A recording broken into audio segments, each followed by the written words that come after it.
Bienvenidos a otro episodio de Startups sin filtro. El día de hoy nos acompaña Santiago Gómez. Él es Startups Program Manager en Platzi, la plataforma de educación en línea con más de 1000 cursos de tecnología de excelente calidad para que los estudiantes crezcan en su desarrollo profesional y para contribuir también a cubrir la alta demanda que hay en trabajos de tecnología en la actualidad. Así que, Santi, muchísimas gracias por aceptar la invitación y nos encanta tenerte con nosotros aquí conversando el día de hoy. Cami, muchas gracias a vos por la invitación, también muy contento pues de estar aquí con ustedes. Qué rico, Santi. Y llevas ya casi 7 años en todo este ecosistema de startups. ¿Qué es lo que dirías que más te ha gustado? A mí lo que más me ha gustado ha sido el impacto que tienen las startups en la vida de miles de personas, que es una cosa que de pronto a veces uno no dimensiona. Uno dice, no, es que esa startup está muy pequeña, pues todavía no, pero hasta la startup que empezó hace un mes ya está teniendo el impacto en la vida de muchas personas. Obviamente pues a medida que crecen pueden aumentar el impacto, no solamente el impacto pues social, el impacto que tenemos en las personas, en muchos casos pues dependiendo del modelo de negocio el impacto ambiental. Entonces yo creo que esto ha sido lo que más me ha gustado pues como lo más bonito, porque de pronto yo venía con una mentalidad un poco más tradicional, donde yo veía a las grandes empresas tradicionales que su objetivo principal es hacer plata pues, pero ya de pronto uno se encuentra con este mundo de las startups, donde obviamente pues el dinero es una parte importante y todos buscamos crecer y poder incrementar nuestras métricas, pero a la vez lo que nos mueve a la par del dinero es el impacto que podemos causar, bien sea en temas de educación, en temas de salud, en temas ambientales, en temas financieros, y esto yo creo que es lo que más me ha gustado. Sí, gracias a la tecnología es como todo más escalable y es más fácil llegarle a muchas personas. Y bueno, Santi, entonces ya ahí quiero que empecemos a entrar un poquito al tema que vamos a estar tocando el día de hoy. En los últimos años se ha visto un fenómeno de creación de startups en la región súper grande, sobre todo el levantamiento de capital. Muchos fondos regionales, internacionales están poniendo la mirada en la TAM. En el 2021 se disparó absurdamente la inversión, casi más de 9.000 millones de dólares inyectados en la región. Y todo el tiempo estamos viendo en el ecosistema que esta startup levantó X cantidad, que presemilla, que serie A, que serie B, que serie D, etcétera, etcétera. Y por otro lado tenemos una situación que también está ocurriendo ahorita, que es que están pasando muchos despidos porque las startups quieren proteger su runway, entonces los fondos limitan la inversión muchas veces. Y algunos dicen que se espera que para este año la inversión sea como un poco menor a lo que se vio el año pasado. Entonces quiero que hoy toquemos un poquito esos temas, que despejemos algunas dudas alrededor de por qué vemos startups constantemente buscando capital, de qué forma pueden hacerlo y qué es importante tener en cuenta, como esos errores comunes, etcétera, etcétera. Entonces, empecemos por lo primero. ¿Por qué las startups levantan capital?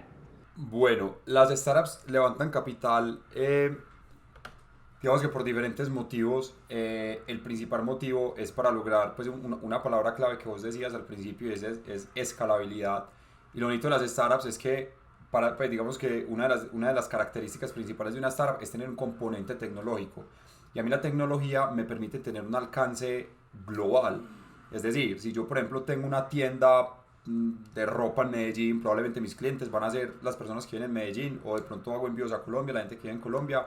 Mientras que si yo tengo una startup desde el escritorio en mi habitación, yo puedo ofrecer mis productos o mis servicios a alguien que esté en Medellín, en cualquier ciudad de Colombia, Chile, Argentina, Brasil, Estados Unidos, Europa.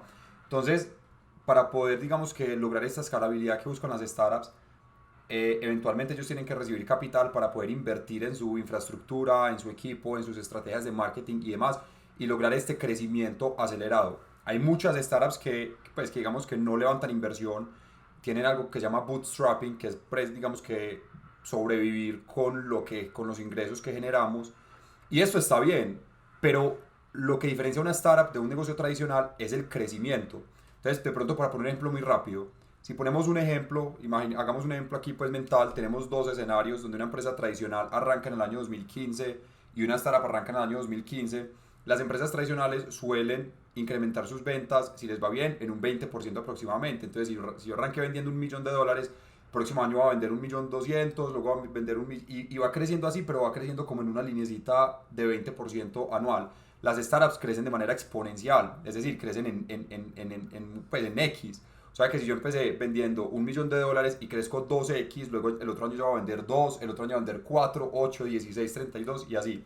Pero para lograr que todo eso sea posible, tengo que tener un equipo pues digamos que muy sólido en cuanto a ingeniería, en cuanto a ventas, en cuanto a operaciones y demás. Tengo que tener campañas de marketing muy agresivas y pues para poder lograr todo esto es necesario tener bastantes recursos.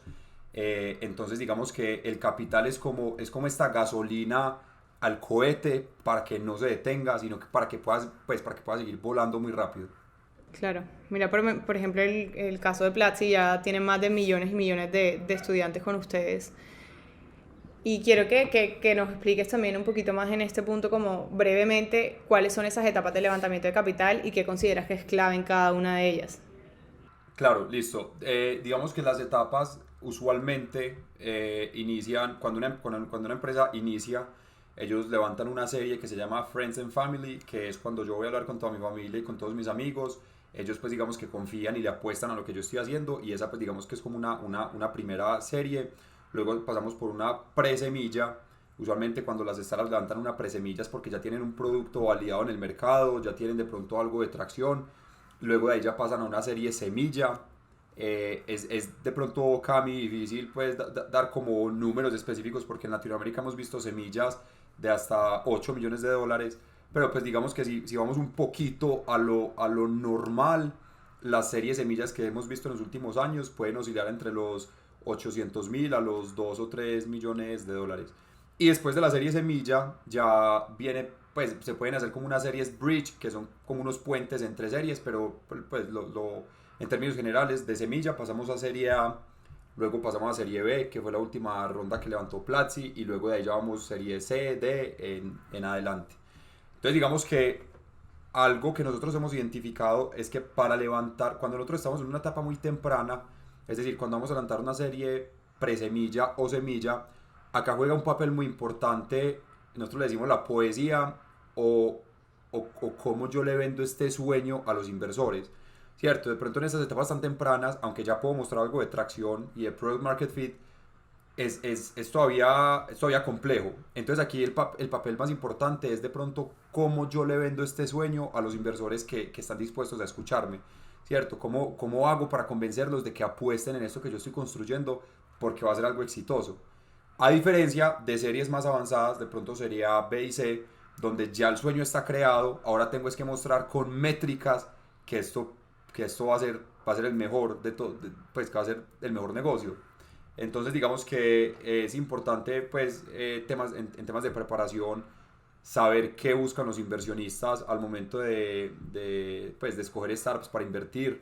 Entonces tener toda la documentación preparada, muy importante tener de pronto un data room bien hecho, saber cómo hacer un due diligence, asesorarse pues legalmente de personas que sepan cómo funciona esto, porque dependiendo de los países hay diferente normatividad, entonces para de pronto no cometer ningún error, tener todas las métricas muy claras. Cuando yo hablo con las startups de Platzi, uno de los consejos es andate a la reunión con el inversionista sin la oportunidad de que te haga una pregunta que vos no sepas. ¿Qué pasa? Pasa pues mucho porque pues igual todo esto es un proceso de aprendizaje, como decimos en Platzi, nunca pares de aprender. Pero entre más podamos reducir ese margen de preguntas que me hagan y que yo no sepa cómo responder, es muchísimo mejor. Saber prepararse para hacer el pitch, hacer un buen pitch deck, meterle diseño, meterle pues la piel, como decimos acá. Y a medida que van avanzando pues en sus semillas, ya enfocarse un poco más en temas financieros, asesorarse pues muy bien de pronto del CFO, cómo vamos a mostrar las métricas, identificar cuáles son esas métricas que vale la pena mostrar y cuáles son métricas de vanidad. Entonces estas son como las recomendaciones. Súper, ¿y qué recomendaciones darías para buscar a esos primeros inversionistas o si ya estás en una etapa más avanzada, a esos inversionistas que hagan como buen fit con tu industria, con tu solución? Listo. Yo creo que la mejor manera de buscar estos inversionistas es primero asistiendo a eventos, o bien sea pues, presenciales o virtuales. Hoy en día tenemos muchos eventos del ecosistema donde no solamente van emprendedores y emprendedoras, sino que también van fondos de inversión, van ángeles inversionistas y demás. Entonces, digamos que estos eventos son una muy buena oportunidad para hacer networking, darnos a conocer y conocer a estos inversores que pueden llegar a ser relevantes para nosotros. Y segundo, hacer una búsqueda pues en internet, pero no una búsqueda de qué fondos hay en Colombia, sino por ejemplo buscar, porque lo que yo esté haciendo, yo no me lo inventé, pues si no me inventé la rueda, probablemente ya no me inventé nada. Entonces hay gente que ya lo ha hecho. Entonces buscar de pronto en mi competencia, quién, o los que ya estén más adelantados con un modelo de negocio similar al mío, quiénes han invertido en ellos, empezar a hacer como un benchmark. Listo, hay estas 20 empresas que hacen algo parecido a lo que hago yo, levantar una inversión de estos fondos, entonces hablemos con estos fondos, ¿cierto? También algo que de pronto se da mucho en el mundo del emprendimiento es pedir intros y digamos que esto es una cosa que da muy buenos resultados, que le da muy buenos resultados pues a todas las emprendedoras y es preguntarle a alguien, pues no sé, si ya tengo un contacto de un ángel inversionista que de pronto no está interesado en mí, entonces le mando un correíto, listo, muchísimas gracias pues, por tu atención, no sé si de pronto conoces a alguien que sería interesante para mí y hacer lo mismo con otros fundadores y otras fundadoras. Hola Cami, ¿cómo estás? Mira, te quiero contar un poco de lo que estoy haciendo, yo sé que vos ya levantaste serie no sé qué, me gustaría saber si de pronto tenés algunos contactos que vos creas que me pueden servir. Entonces, digamos que los intros tienen un poder muy fuerte. Recientemente, casualmente, estaba leyendo sobre algo que se llama como los 6 grados de distanciamiento. Una traducción pues ahí muy spanglish, pero como the 6 degrees of separation. Y hablaban de que o sea, todos nosotros, pues yo, vos, todas las personas que nos están escuchando, estamos a 6 personas de distancia de cualquier otra persona en el mundo. Entonces eso me parece muy interesante, estuve pues como investigando mucho respecto a eso y eso confirmaba pues una teoría que tenemos nosotros y es eso, preguntarle a la gente que vos no sabes Camila a quién puede conocer que a mí me sirva o Camila no sabe Santiago a quién conoce que pronto le pueda servir a ella. Y yo creo que eso aplica para todo, porque incluso nosotros acá también, para el podcast o para cualquier espacio, siempre que terminamos, pedimos recomendaciones y se vuelve como una cadena de colaboraciones. Entonces eso que dices ahí me parece súper poderoso y aplica para todo. Aplica para absolutamente todo. Y Totalmente de acuerdo. otro punto que me parece súper importante tocar es qué criterios hay que tener en cuenta o qué puntos son importantes, porque muchas veces las personas, digamos, se preguntan, no sé cuánto dinero necesito o cuánto porcentaje de dilución debo acceder, debo ceder, o, ¿me entiendes? Porque no es como que simplemente levantar capital por levantar el capital, sino que hay algunos puntos que deben tenerse en cuenta ahí.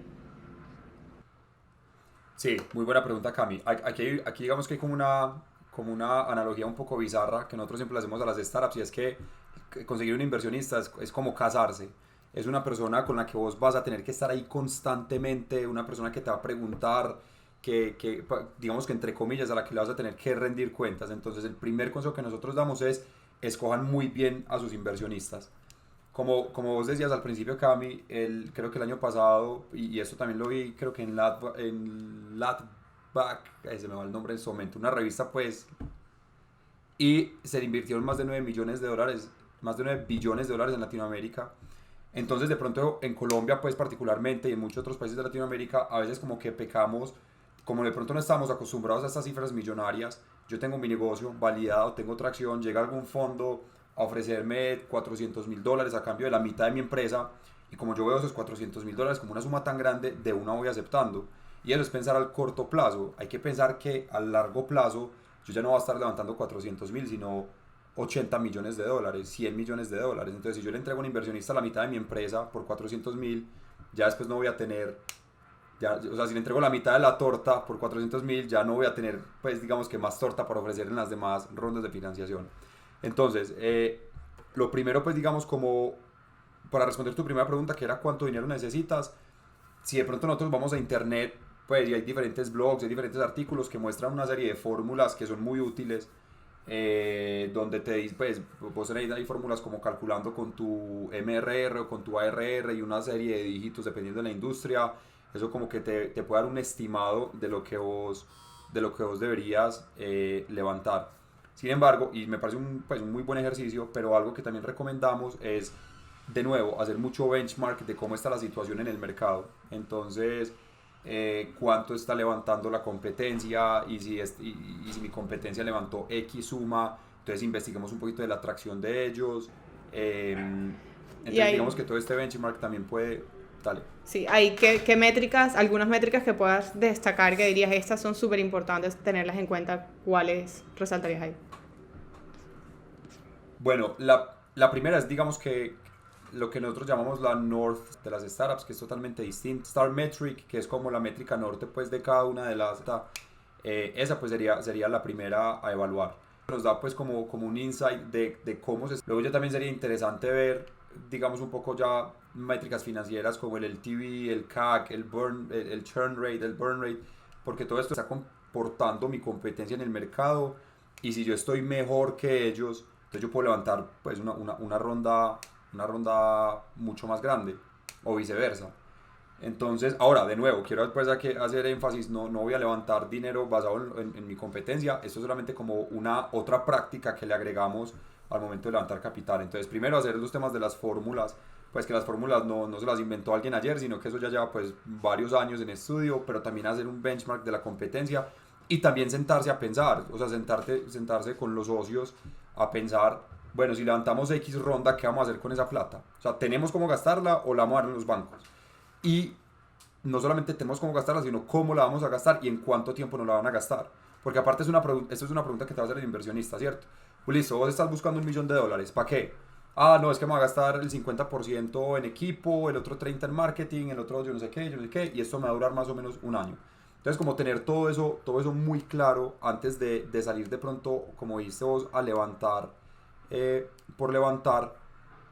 Y finalmente, pues de nuevo, escoger muy bien los inversionistas con los que vos vas a querer entrar a trabajar. Algo de pronto con lo que sufre mucho en las startups es el tema de la dilución y el cap table, porque a veces no saben cuál es el porcentaje de la empresa que deberían destinar para cada ronda.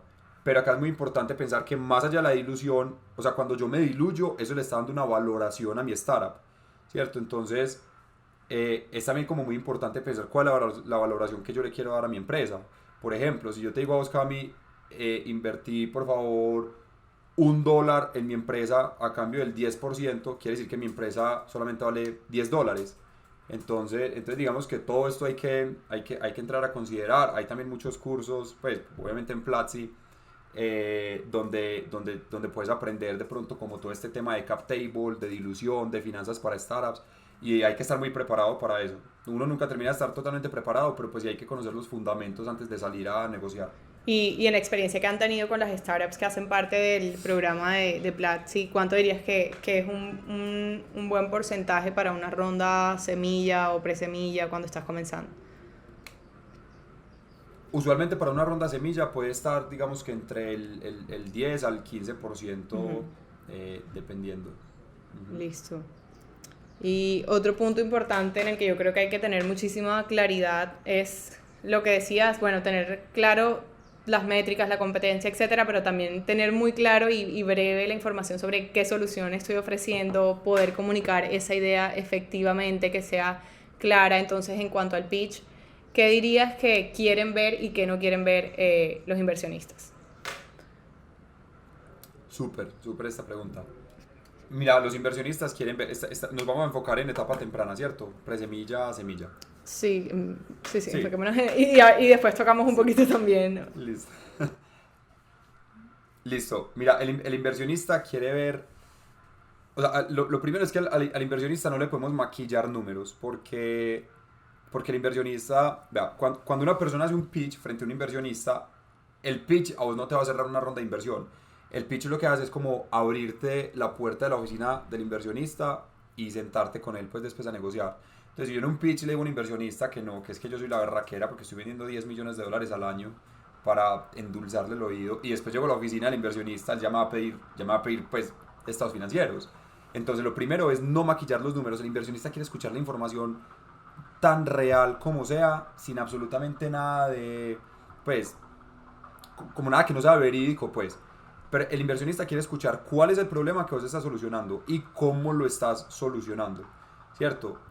Imaginemos que los inversionistas, y que es una realidad, reciben probablemente cientos de correos a la semana de startups que quieren contarle su producto para que inviertan en ellos. Entonces ahí es cuando nosotros tenemos que sobresalir. Entonces tenemos que tener como un storytelling tan bueno que esta persona, este inversionista, desde el momento que nos escuche, diga, hombre, esto suena interesante, quiero reunirme con esta persona para escuchar más al respecto. Y el inversionista quiere escuchar métricas, pero métricas de pronto no de vanidad, sino que métricas que realmente demuestren el éxito de mi negocio. Entonces, aquí también es como una invitación a todas las personas que están emprendiendo a que identifiquen esa métrica norte de ustedes. Y la invitación la hago porque es algo que hemos identificado mucho desde Platzi, que a veces nos cuesta identificar cuál es esa métrica que realmente nos hace sentido. Muchas veces no es el número de descargas, muchas veces puede ser algo como por ejemplo en el caso de Netflix, la cantidad de tiempo que la gente pasa en la plataforma, o el caso de Spotify.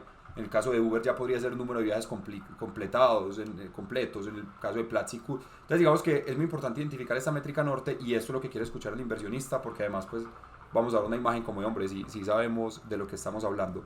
Y una parte súper importante es el equipo. Si ustedes piensan en este momento, en la gran mayoría de startups exitosas, unicornios, lo que sea, pues gigantes, la gran mayoría tiene un modelo de negocio en este momento totalmente distinto al modelo de negocio con el que empezaron. Voy a poner el ejemplo más cliché, Airbnb. Airbnb cuando arrancó hacía una cosa totalmente distinta.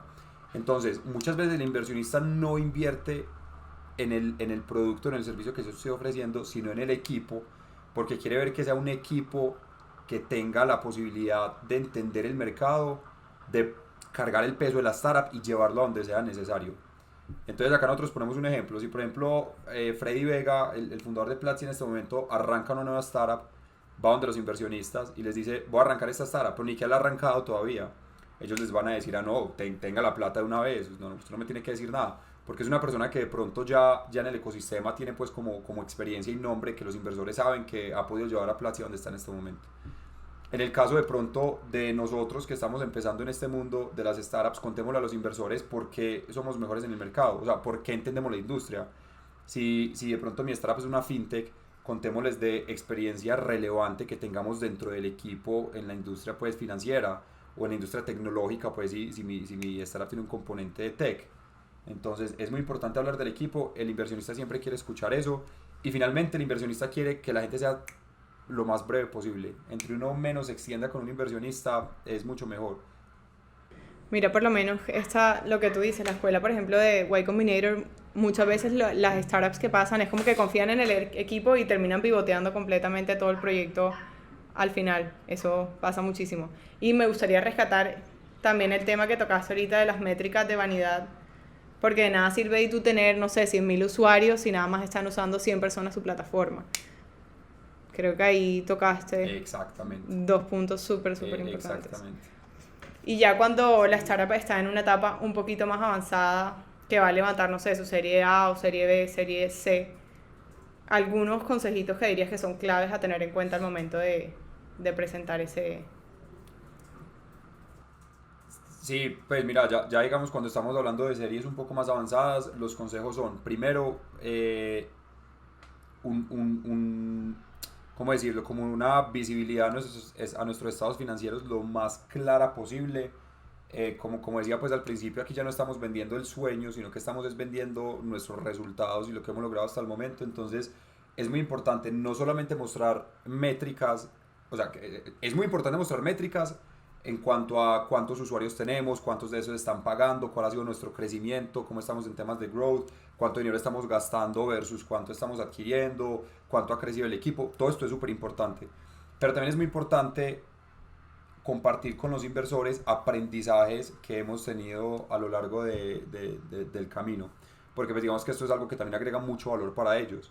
Entonces de pronto anticiparse es una palabra muy importante acá, y es que si yo me voy a sentar con un inversionista para levantar una serie A o B o C o lo que sea, y le voy a mostrar de pronto mis métricas, y yo sé que de pronto este año por X motivo bajé en Y métrica, saber por qué bajé.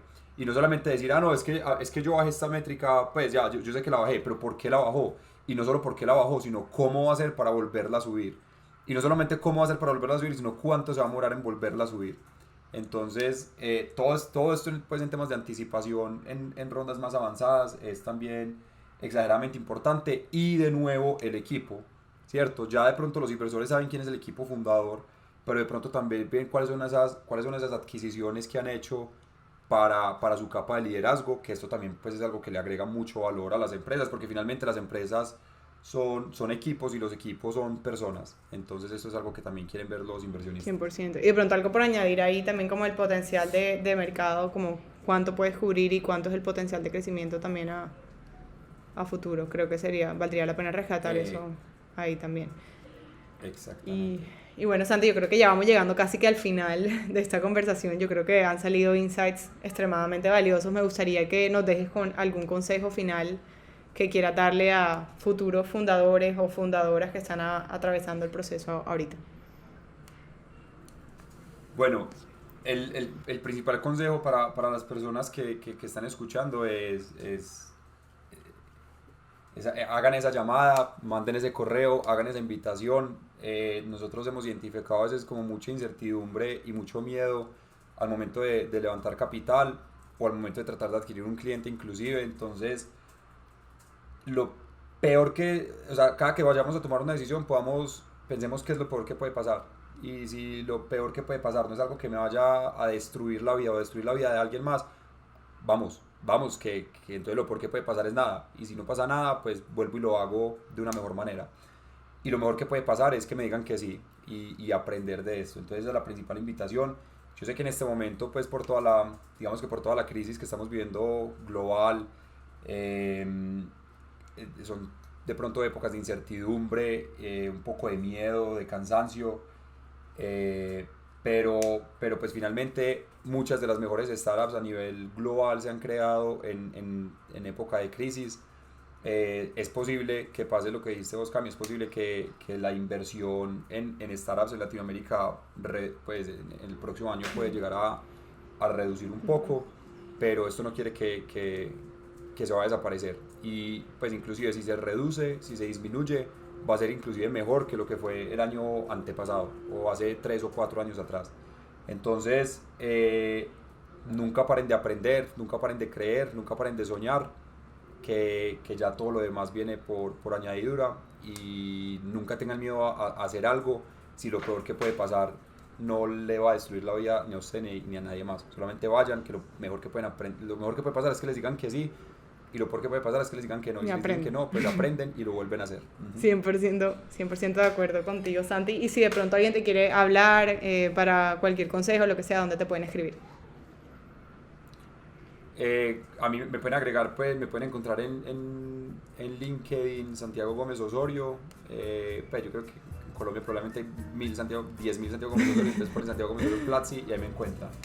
En Twitter estoy como Santi, pero hasta la T, Sant Gómez O, y en Instagram santiago.gómez.osorio. Siempre feliz pues de compartir espacio con personas que estén interesadas en este mundo del emprendimiento. Y bueno, muchas gracias pues, Cami, por la invitación. No, muy gracias a ti, de verdad, qué rico tenerte y bueno, a seguir construyendo, creando cosas juntos. Y nada, siempre por acá bienvenido a la familia Soy Startup Latam, Santi. Muchísimas gracias por el espacio. A ti, Cami.